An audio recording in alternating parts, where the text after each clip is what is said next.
കേരളത്തിലെ 3 മണ്ഡലങ്ങളിൽ ഉപതെരഞ്ഞെടുപ്പ് നടക്കുന്നുണ്ടെങ്കിലും ചേലക്കര നിയമസഭാ മണ്ഡലത്തിലേക്ക് നടക്കുന്ന ഉപതെരഞ്ഞെടുപ്പ് ഏവരും ആകാംക്ഷയോടെയാണ് നോക്കിക്കാണുന്നത്.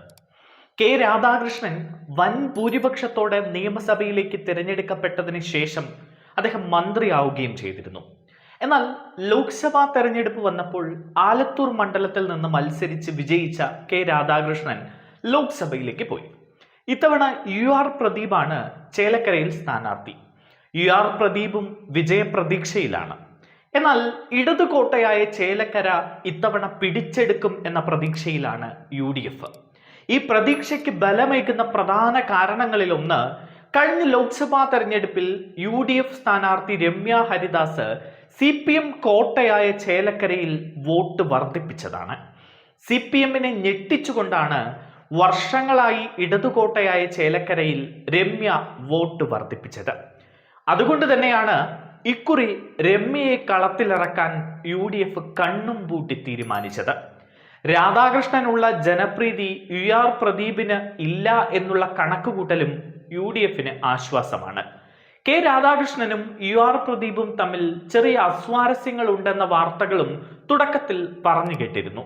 പ്രചാരണത്തിന്റെ തുടക്കത്തിൽ കെ രാധാകൃഷ്ണൻ പ്രചാരണത്തിന് ഇറങ്ങാത്തത് UR പ്രദീപ് തന്നെ പാർട്ടിയിൽ പരാതിയായി ഉന്നയിക്കുകയും ചെയ്തിരുന്നു.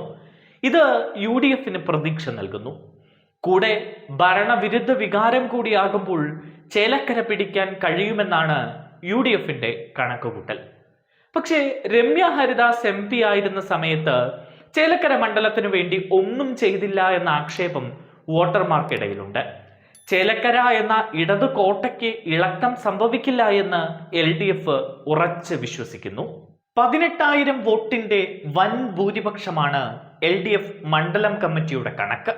3,000-ലേറെ വോട്ടിന്റെ ജയമാണ് UDF പ്രതീക്ഷിക്കുന്നത്. വോട്ട് വർദ്ധിക്കുമെന്ന ആത്മവിശ്വാസത്തിലാണ് BJP. കോട്ട കാക്കാനും കീഴടക്കാനും നടന്ന ചേലക്കര പോരിൽ ജനം കാത്തുവെച്ചതറിയാനുള്ള കാത്തിരിപ്പാണ് ഇനി. അതിനു മുൻപേയുള്ള മുന്നണികളുടെ അവകാശവാദങ്ങൾക്ക് ഒട്ടും കുറവില്ല. 9 പഞ്ചായത്തുകളിലും ലീഡ് നേടി 18,000 വോട്ടിന്റെ ഭൂരിപക്ഷമാണ് LDF മണ്ഡലം കമ്മിറ്റി അവകാശപ്പെടുന്നത്. UR പ്രദീപിന് വ്യക്തിപരമായി വൻതോതിൽ വോട്ടുകൾ സമാഹരിക്കാനായി ലോക്സഭയ്ക്ക് സമാനമായ ഇടത് വിരുദ്ധ തരംഗം ഇപ്പോൾ ഇല്ല. ന്യൂനപക്ഷ വോട്ടുകൾ UDF അനുകൂലമായി ഏകീകരിക്കപ്പെട്ടിട്ടില്ല. BJPയിലേക്ക് ഇടത് വോട്ടുകൾ കാര്യമായി ചോർന്നതായി കാണുന്നില്ല എന്നെല്ലാമാണ് ഇടതിന്റെ വിലയിരുത്തൽ. വരവൂരിലും വള്ളത്തോൾ നഗറിലും ഒഴികെ ലീഡ്. രാധാകൃഷ്ണന് ലഭിച്ചിരുന്ന മുസ്ലിം UDF അനുകൂല വോട്ടുകൾ തിരിച്ചെത്തി. ഇടതിന്റെ പട്ടികജാതി വോട്ടുകൾ BJPക്ക് പോയി. എല്ലാത്തിനും ഉപരിയായി ശക്തമായ ഭരണവിരുദ്ധ വികാരം. ഇതെല്ലാമാണ് UDF ക്യാമ്പിന്റെ വിലയിരുത്തൽ. 40,000 വോട്ടുകൾ നേടുമെന്നാണ് BJPയുടെ അവകാശവാദം. എന്നാൽ 30,000 കടക്കില്ല എന്ന് LDFും UDFും ഇക്കാര്യത്തിൽ ഒരുപോലെ പറയുന്നു. DMK സ്വതന്ത്രൻ NK സുധീർ 3,000 വോട്ടിൽ ഒതുങ്ങുമെന്നും അവർ കരുതുന്നുണ്ട്. അതേസമയം ചേലക്കരയിലെ തെരഞ്ഞെടുപ്പ് ആരവം ഒഴിഞ്ഞതോടെ അടുത്ത ദിവസങ്ങളിൽ പാലക്കാട്ടെ പ്രചാരണത്തിൽ സജീവമാകാനാണ് 3 സ്ഥാനാർത്ഥികളുടെയും തീരുമാനം. എന്തായാലും ചേലക്കര ആര് പിടിച്ചെടുക്കും എന്നറിയാനുള്ള കാത്തിരിപ്പാണ് ഇനി. ഇടതുകോട്ട ഇളകുമോ? അവിടെ രമ്യ ഹരിദാസ് വിജയം കൈവരിക്കുമോ എന്നൊക്കെ അറിയാൻ ഇനി ദിവസങ്ങൾ മാത്രം. കൂടുതൽ വാർത്തകൾക്കും വിശേഷങ്ങൾക്കും ഈ ചാനൽ സബ്സ്ക്രൈബ് ചെയ്യുക.